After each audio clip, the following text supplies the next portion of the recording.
Well, the US President Donald Trump is getting a more positive reception on another issue. He's raised hopes of an end to the fighting between Ukrainian forces and Russian-backed insurgents.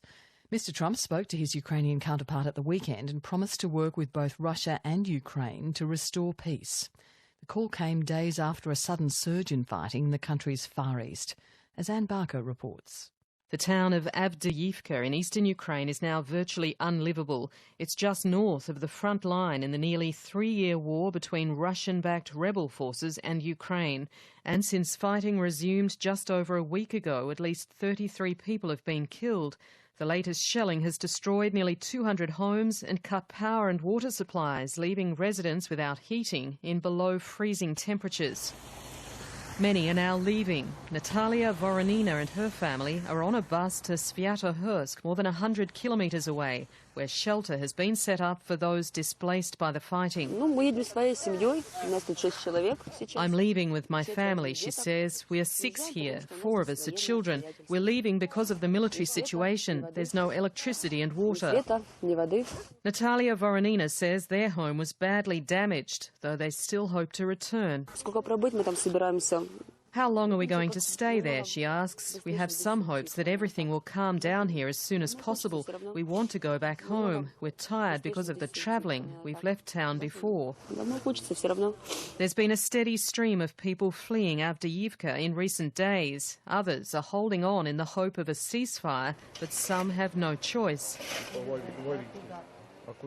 This man, Victor, and his family were trapped in their home by the shelling.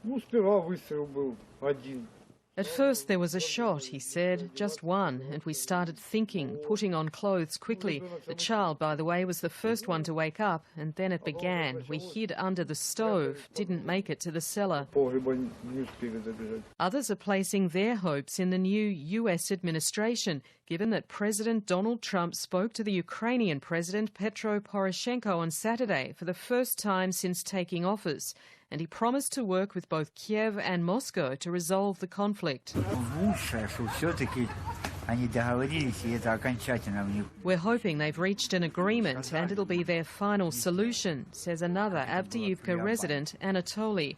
Not like before when they did the talk but didn't follow through, as it was with Obama. Trump seems to have a peaceful course because he's a businessman. Maybe he'll have an influence on Ukraine and Poroshenko.